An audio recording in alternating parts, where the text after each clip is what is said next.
Бүсчилсэн хөгжил төрийн албаны манлайлал төвийн бүсийн зөвлөгөөн энэ сарын 14-өөс 15-ны өдрүүдэд Дархуул аймагт зохион байгуулагдана. Хөтөлбөрийн дагуу өнөөдөр 4 чиглэлээр сургалт хилцүүлгүүд өрнөж байна. Төрийн албаны хууль тогтоомжийн хэрэглээ хөдөлмөрийн тухай хууль тогтоомжийн хэрэглээ сэдвээр өрнөж байгаа хилцүүлэгт төрийн албаны зөвлөлийн Дархуул, Сэлэнг, Төв аймаг дахь салбар зөвлөлийн дарга гишүүд болон төрийн захиргааны болон төрийн өмчлөгийн удирдах гүйцэтгэх албан хаагчдын төлөөлөл нийт 260 гаруй хүн оролцлоо. Хилцүүлэгт оролцогчид орон нутагт төрийн эрхтэй албан хаагчид дутмаг цахим шилжилтийг хурдсгах бодлого барьж байгаа ч цаасаар гардаг альбан бланкууд улам нэмэгдсэн. Төрийн албан эргийг хос бичгээр хөтөлж эхэлсэн ч уйгурчин Монгол бичгийн мэдлэг чадварыг бүрэн эзэмшсэн төрийн албан хаагчид цөөхөн цалин хөлс орон нутгийн нэмэгдэл ялгаатай хэвээр байгаа зэрэг олон зүйл дээр шүүмжлэлтэй хандаж санал бодлоо илэрхийлж байсан юм а. Мөн холбогдох асуултандаа хариулт авлаа. Хоёр асуудлыг хөндөхгүй болохгүй нэ.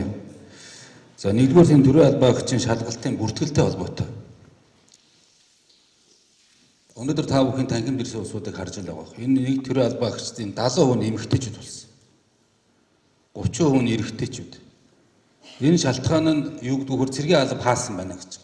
Биеэр мөнгөн хэлбэрээр дүүцүүлэх гэдэг. Эрэгтэй сургууль төгсөж байгаа одоо энэ эрэгтэй албагийн шалгалт өгье гээд өгөөд бүртгүүлэхээр ийм байдлаар одоо хүүсээр хязгаарлуулж байгаа мó одоо юугаар хязгаарлуулж байгаа.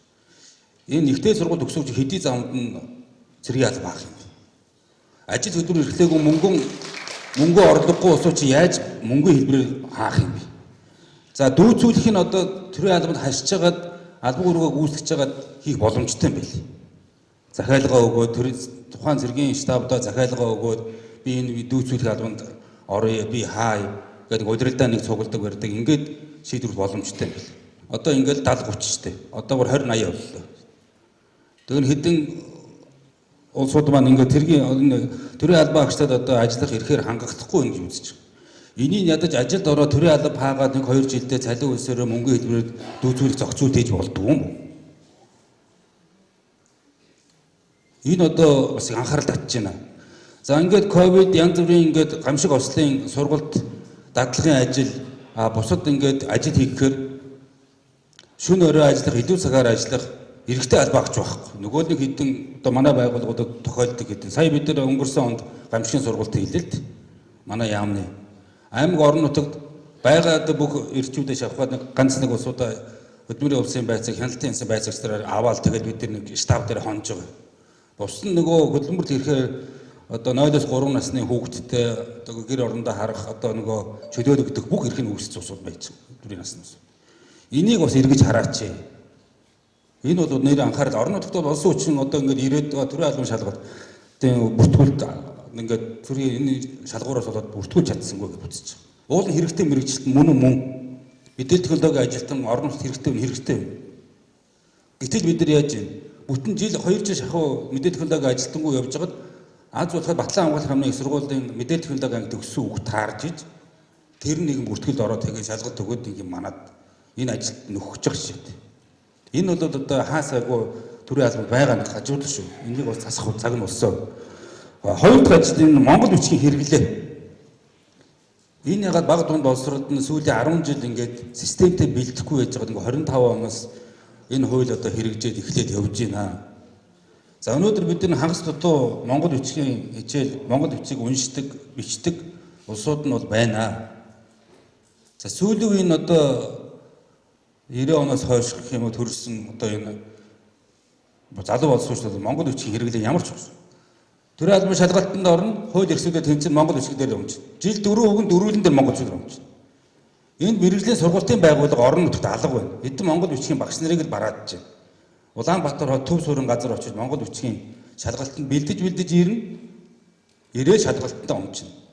Хууль эрхлүүлэлтээр тэнцэж байна. Тэгээд монгол бичиг хэл бичиг хань. Энэтэй холбоотой одоо ингээд сая 25 сарын 1-ээс төрийн албан эрх хөтлөлт ас бичгээр яваад хуульчлагдсан. Өнөөдөр програм хангамжийн бичиг хэрэг дээр одоо хүртэл байх. Сургалт орсон төрийн албаны зөвлөлөөс бичиг хэргийн зөвлөлд орсон. Өнөөдөр албан бичиг тоо тушаал гараад Монгол бичгийн одоо фонттой бичиг хэргийн одоо үндсэндээ юу алга байна. Энэ одоо эцлэгдээгүй.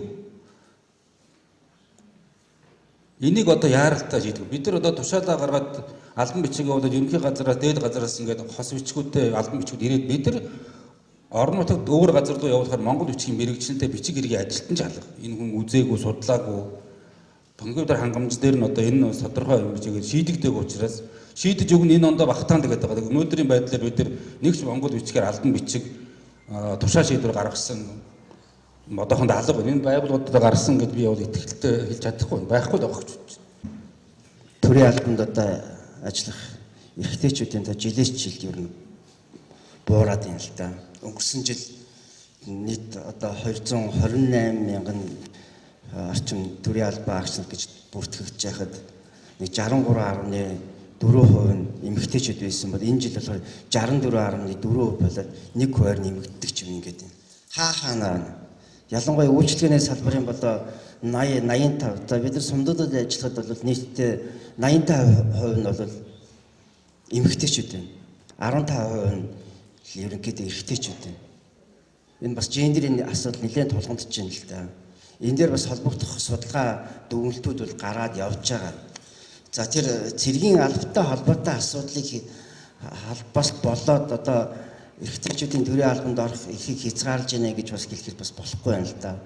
Эр хүн босныхоо хувьд эх орноо хамгаалах үүрэгтэй л дээ. Үндсэн хууль дээр заасан байгаа төрийн албаны тухай хуулийн дээр энэ хүрээнд төрөөс бас одоо нэг оюутан цэрэг явуулж байгаа.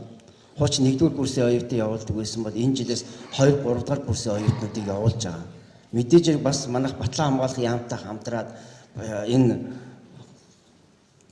оюутан цэргийг ч юм уу өөр байдлаар цэргийн албаны хаах юм боломж нөхцлүүдийг энэ орон нутгад дээр тулгамдсан асуудал дээр асуудлыг тавьж бид нар шийдвэрлэх боломжтой. Та бас яг хэлж байгаа ковидын гамшигын үеүүдэд болохоор нөгөө эрхтэйчүүд байхгүй тэд нар хамгийн өмнө явдаг байхгүй. Дан хүүхнүүдтэйгээ хэцүү байдаг юм. Энэ дээр бол бид цаашдаа бол анхаарна. Гэхдээ бид нар нэгэнтээ цэргийн алба хаасан байна гэдэг тэр тавьсан шаардлагаасаа буцна гэж байхгүй. Цэрэгт очиод одооны хүүхдүүдийн та нар хүмүүжил төлөвшил нь ямар байгаа вэ? Цэргийн албанд очиж хүний үг даадаг болно. Нийгэм шин бас нэг эр хүн болох төлөвшдөг тийм газар болчихж байгаа шүү дээ. Манай эцэг эхчүүд өөрсдөө хэдийгээр ингэж ярьж байгаа бас хүүхдүүдээрээ хушуугаа дэвсээл за 90 юм байна, ганц юм байна гэл ингээл эрхлүүлээл үг даач сураагүй, гэр оны ажил хийлгэж сураагүй, хоол ундаач хийж чаддаг, хувцаач угааж чаддгүй тийм хүмүүсүүд байна шүү дээ. Нэг үг хэлэхэд л тэгэл одоо нэг гараалгүйдэг тийм л бид нар ирээдүй бас бэлтгэдэг байгаа учраас би энэ цэргийн алба хаах холбоотой асуудал дээр бол билж чадахгүй. За Монгол бичгийн хэрэглээ уулаасаа муу байгаа. Төрийн албаны зөвлөлд судалгаа авсан 2025-аас хос бичигт шилжигт бэлэн үгээ судалгаа авахад 80% нь бэлэн биш байна гэсэн. Ур чадвар ч гэсэн 80% нь муу байна. Гэхдээ энэ Монгол бичиг бол үндсэндээ энэ Монгол улсын тусаар тогтол бүрэн эрх байдалтай холбоотой учраас бид нар энийг мартахгүй байх хэрэгтэй. Бус тусаас ялгарлах гол банаа бас соёлын нэг хэсэг. За тэр Монгол бичгийн шалгалтын тестэнд унж байна гэдэг чинь тестийн уул нь яг арга техникийн чэйжлээ явуулж их амархан байгаа шүү дээ. Ерөнхий шалгалтын дээр, тусгай шалгалтын дээр яг ингээл гараараа бичүүлээд байхгүй байгаа шүү дээ. Тэр чинь яг тестээр явдаг учраас энэ бол тухайн хүнтэй холбоотой л асуудал байна. Салбар хилцүүлгийн чиглүүлэгчээр төрийн албаны зөвлөлийн гишүүн Идэр Чулуун, төрийн албаны зөвлөлийн гишүүн Пүрэв Давагнаар, за харин илтгэгчээр Маргаан хянан шалгах газрын дарга Бат Эрдэнэ, хүний нөөцийн удирдлага аудитын газрын дарга Нямбаяр, төрийн албаны зөвлөлийн гэр бүл хөдөлмөр, нийгмийн хамгааллын яамны дэргэдэх салбар зөвлөл, төрийн албаны зөвлөлийн Дархан уул аймаг дахь салбар зөвлөл ажиллалаа.